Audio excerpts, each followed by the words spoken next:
Hello everybody and welcome back to another Oscar prediction video where today I will be taking a look at the category of Best Actress. So, a lot of people are saying that this category is tricky this year. A lot of people are really nervous about which way it could go. People are saying it's a very firm two-way horse race. Some even saying there's a possibility for a third candidate. Honestly, I felt for a while now that this is a pretty safe race. It's a pretty safe bet that I know who's going to win. And it may be close in the end, and maybe it's probably a less close race than some of the races I'm going to follow after this video, but this is one that I'm sure about. And I'm fairly confident that nothing that happens in the next few days can change this. So I know who I'm going for. And without any further ado, let's get into it. Fifth most likely to win is Carey Mulligan in Maestro. So, initially, there was talk about Mulligan being more of a contender to win for this movie. This is her third nomination. She was previously up for An Education and Promising Young Woman. She is a very well-respected actress, and she's doing a very Oscar Beatty type role in this movie.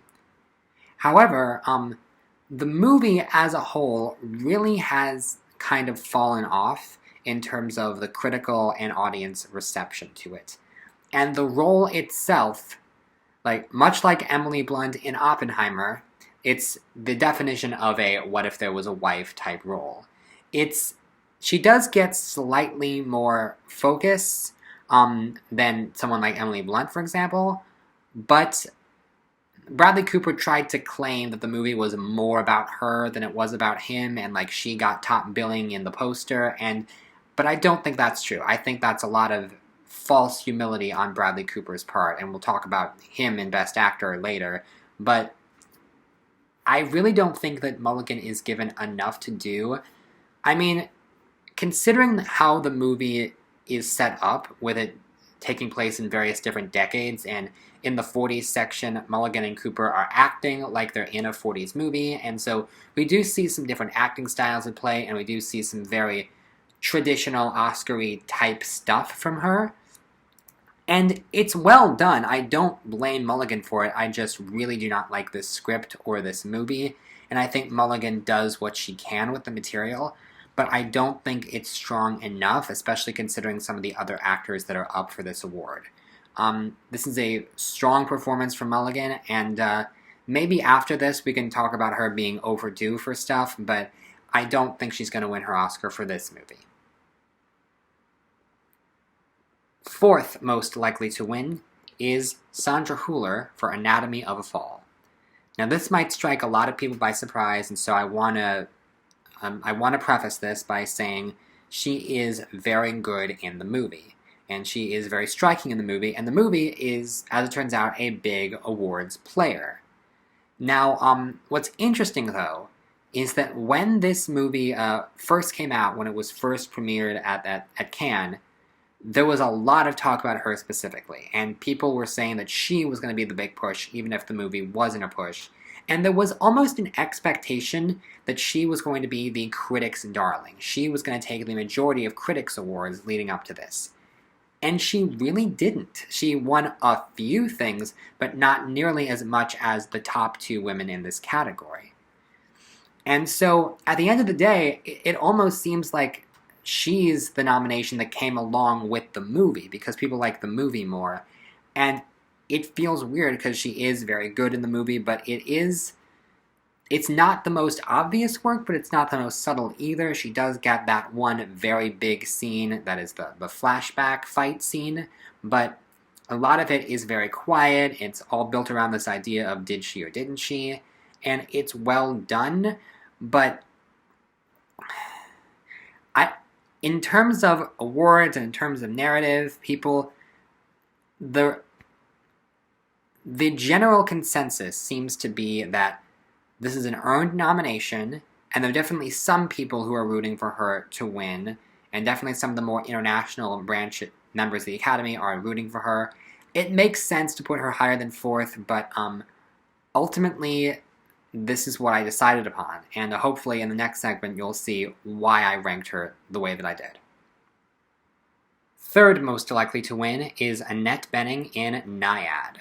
So before you come after me, no, I do not think this is a better performance than what Sandra Hüller is doing, and no, I do not think the movie is better, but Annette Bening does have a narrative behind her, in that she has the overdue factor.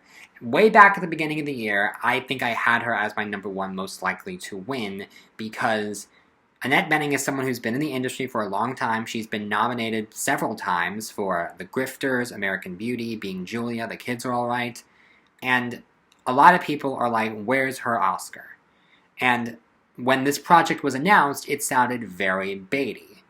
And when the movie came out, it didn't get the best reception, and a lot of people wrote her off as a potential contender, and her nomination was considered a surprise.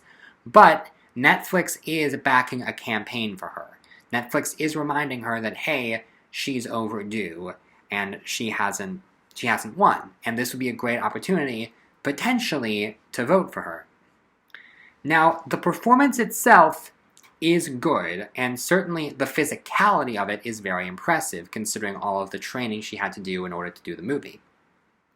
But there is one important factor, a couple factors, mainly that the movie is not well liked. This is the only film of the lineup that is not also up for Best Picture, and you don't strictly have to be from Best Picture nominee to win Best Actress, but it does help. And this is the one movie that is maybe not the most liked. This is the movie that people do have issues with, and on top of that, the character of Diana Nyad is not a very likable person. And the movie does stay true to real life in how it depicts her, and you can laugh at this, but it is proven that it is very, very difficult to win a leading acting Oscar, especially if you're a woman, if you're playing an unlikable character. We've seen examples of this with Blanchett last year in Tar. We've seen Rosamund Pike in Gone Girl, Glenn Close in Fatal Attraction. Every once in a while we get like a Kathy Bates in Misery type thing, but this isn't even that. This is like, she's positioned as the hero, but also she's very self-centered and somewhat abrasive, and even though she does grow by the end of the movie, there's an argument that it's not really earned, and so yeah, I can see some people voting for her just because of Annette Bening's legacy and how much she's seen as overdue for a win, but I just don't think the movie or the performance is that special enough to warrant a win. Second most likely to win is Emma Stone for Poor Things.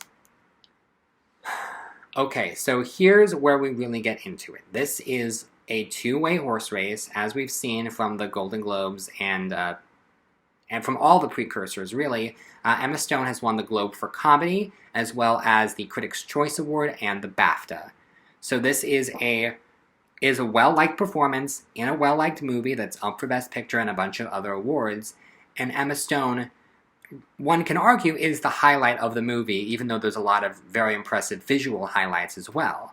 And considering what she has to do, it's basically a Flowers for Algernon type role, having to play it mentally challenged at the beginning, and then becoming smarter and smarter with every scene.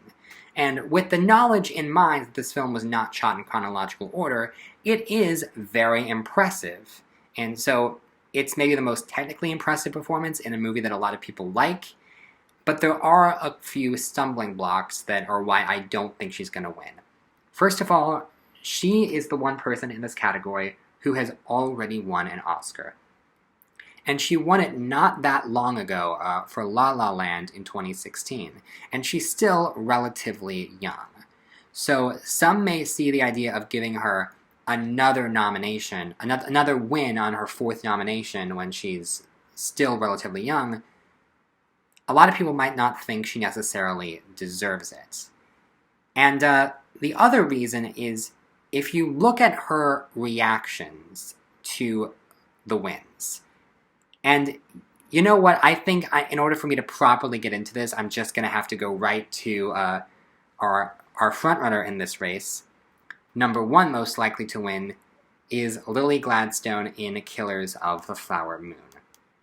So let's just get right into this, because this is a two-way horse race that a lot of people have agonized over, and for me, I don't think it's that much of a race. At least, maybe it will be close, but I do think Gladstone will prevail in the end because of the narrative.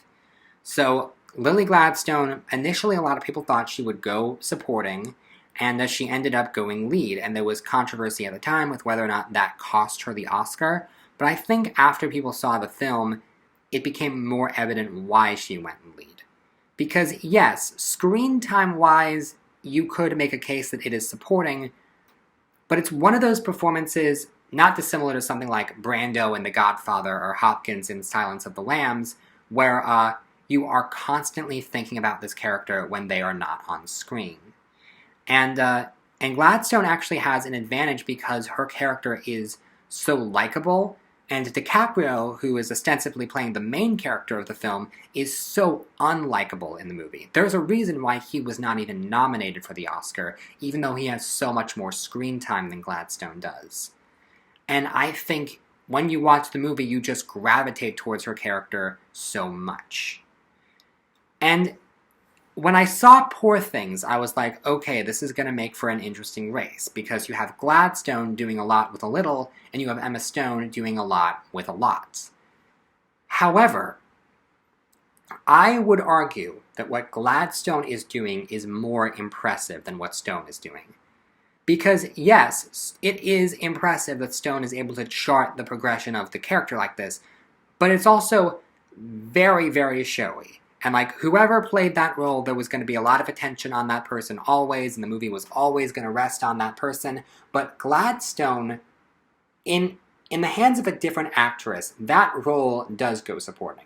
That character really does seem like another just the wife type role. But Gladstone does something so special where you're just drawn to her. She magnetizes all of your attention, to the point where there is a scene in the film where DiCaprio is yelling and ranting, and it would be a big Oscar moment for him, except you're not even looking at him, you're looking at her. And without even saying a word, she eviscerates his entire argument just with a look on her face. And it's so impressive, the quiet power that she has. And the way that you go into this movie looking forward to seeing DiCaprio and De Niro, and you come out of the movie thinking about her, and so completely transfixed by her. And I predict that in a couple years, she will have become a mega star, because she's just so watchable, and you see her interviews, how, like, funny and playful she is, a counter to the performance that she gives in this film. It's really impressive and magnetic. And you look at the Best Actress race last year, where there are definitely parallels. We have both of our two main contenders winning Globes, and then Blanchett and Emma Stone won Critics' Choice and BAFTA, and then Yeoh and Gladstone won SAG. Now, I don't think it's an exact one-to-one, and because in many ways Yeoh did have some heads up on Gladstone. Yeoh was in the movie that was winning Best Picture. I don't think Killers of the Flower Moon is. And also, Yeoh was a very established actress who had been in the industry for some time, and Gladstone, while she's done things, for many voters this will be the first thing they've seen her in. However, I do think that much like Blanchett last year, Stone is a previous winner. And here's the real kicker. Have you seen the way Stone has reacted to these wins? Because if you look at her reaction to winning Critics' Choice, she clearly did not expect to win, and she looked almost embarrassed to be on that stage. She was like, oh, I really did not prepare anything. I didn't think I was going to win. I mean, Lily, come on. She singled out Lily Gladstone by name and then quickly mentioned the other nominees, but it was clear her intent was to single out Gladstone. And then you look at how she reacted when Gladstone won SAG, and she was so supportive. And Emma Stone, to me, seems like a really nice person. I think she's glad she made the movie. I think she's grateful that people like the movie. I really don't think she wants to win this Oscar. I think she has an Oscar, and she knows what a big moment this would be for Gladstone. And so my gut tells me that Gladstone has the support to win. With critics' wins, it was divided between the two of them, and I get it, they're both very, very good, but Gladstone's performance is just so haunting and so effective and stays with you long after the movie is done, and I really, really do think she would be the more deserving winner. So while Emma Stone is very good, I am going to predict Lily Gladstone will win the Oscar. So, thank you very much for watching, and tune in next time when I will be taking a look at the category of Best Original Screenplay. See you then.